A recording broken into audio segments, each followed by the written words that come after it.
این بار میخوام با یه تکنیک متفاوت یه کلاه رو تزیین کنم. این تکنیک رو میتونی روی لباس هم ازش استفاده کنی. پس لایک و سابسکرایب فراموشت نشه و با عشق و انرژی همراه هم از روبان 13 میل استفاده کردم. میتونید از روبان باریک‌تر هم استفاده بکنید.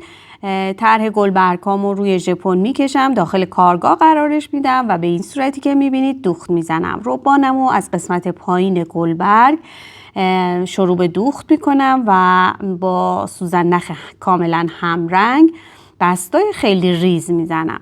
ببینید به این صورت اول ابتدای کارم رو دوخت میزنم، بعد یه تا میزنم، یعنی از لبه گلبرگ یه تا میزنم روبانمو و دوباره یکی دو تا بسته ریز میزنم، دوباره یه تا میزنم و هر بار میام به سمت بالا.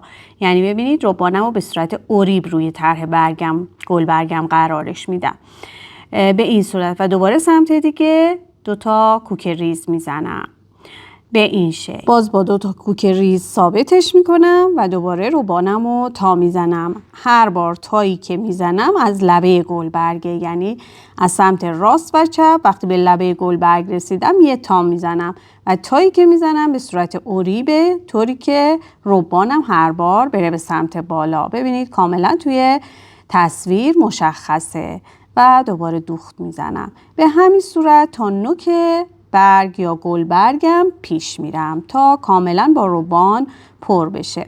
از روبانای چینی هم میتونید استفاده بکنید، هیچ اشکالی نداره. وقتی که کامل شد حالا میام دور تا دور برگمو یا گلبرگمو سیم میدوزم، بست دوزی میکنم. از سیم شماره 4 یا 5 استفاده بکنید. به این صورت روی لبه گلبرگ که روی روبانم هم هست سیم میدوزم و مثل وقتی که میخوام نگین متری بدوزم با بست دوزی کاملا فیکسش میکنم.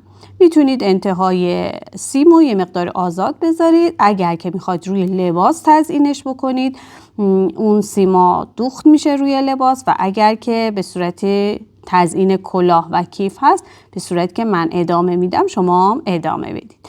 خب حالا اومدم دور گلبرگمون روی سیم، حالا اینجا سیمای من زیر کار رفته و مشخص نیست، دور تا دورشو میام و ساق دوزی انجام میدم. ساق دوزی که انجام میدم دیگه ساق دوزی پیچو همتون بلدید یا ساق دوزی ساده رو، و چون بارها آموزشش داده شده من اینو اومدم به صورت تلفیقی از سر برگ با منجق کار کردم. یه مقداری که اومدم پایین، بعد اومدم از منجق و پولک استفاده کردم که حالا کامل براتون توضیح میدم. ببینید ابتدای کار از نیمه دوخت قبلی 6 تا منجق میندازم و به اندازش میرم داخل پارچه. دوباره از نیمه دوخت قبلی در میام 6 تا منجق میندازم و میرم داخل پارچه. میدونم که همتون جواهر دوزی رو در سطح ابتدایی بلدید چون خودم بارها اینجا آموزششو دادم. حالا چند تا دوخت که زدم میام همون ساق دوزی رو انجام میدم، منتها متریالش رو عوض میکنم. این بار میام منجق و پولک، بهش میگیم پولک دوزی ایستاده.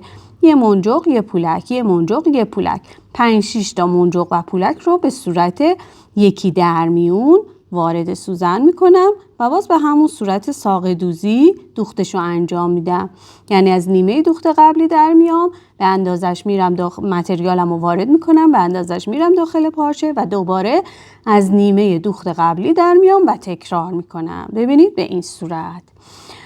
باز یه تیکه این دوخت رو انجام میدم و قسمت پایانی برگم رو از ملیل شکسته استفاده میکنم.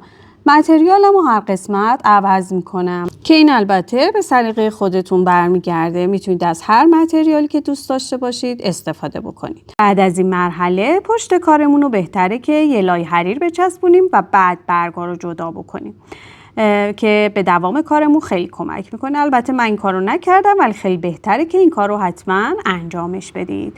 حالا دور تا دور برگامو جدا میکنم و به این صورت از نزدیکم اضافه ها رو در میارم و به این صورتی که میبینید یه مقداری فندک میگیرم. ببینید به این صورت لبه ها رو لبسوز میکنم. حالا برای مرکز گل از افشانه های کریستالی استفاده میکنم یا مرواریدی. از سیم شماره 3 یا 4 استفاده میکنم، میتونه روکشدار یا بدون روکش باشه. مهره مروارید و یا کریستال میتونید استفاده کنید. سیممون رو دولا حدود 20 تا 30 سانتی متر بر میداریم و به این حالت دولا میکنیم و یه دونه مروارید قرار میدیم و میپیچونیم یا مهره و بعد دیگه با یک سمت سیم ادامه میدیم. دوباره یه مروارید دیگه وارد میکنیم و به این حالتی که میبینید، ببینید به این صورت دوباره دولا میکنیم و میپیچونیم مرواریدو به این صورت. یه تعداد زیادی از این افشانه های مرواریدی یا کریستالی درست میکنیم به این حالت. دوباره با یه سمت سیم یه مهره دیگه وارد میکنیم و به همین صورت دولا میکنیم و پیچ میدیم.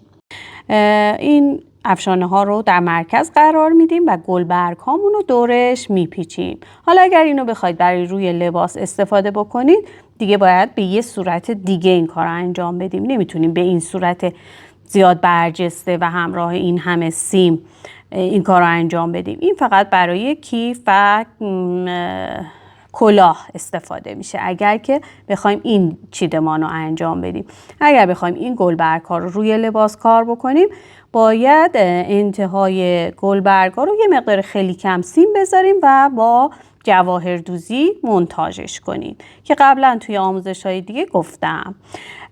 این گلبرگ های گیپوری هم که میبینید از پارچه گیپور آماده شده، با زامفیکس دولا روی هم قرار داده شده. یه لازامفیکس یا دو لازامفیکس هم مابینش و سیمم مابینش قرار دادم و اتو زدم و به این صورت لابلای اون گلبرگایی که آماده کردیم استفاده کردم. انتهای سیمم اضافه هاشو جدا میکنم و روی کلاه تزیین میکنم. میبینید که فوق العاده زیبا میشه. اگه از این آموزش خوشتون اومد حتما ما رو به دوستانتون معرفی کنید.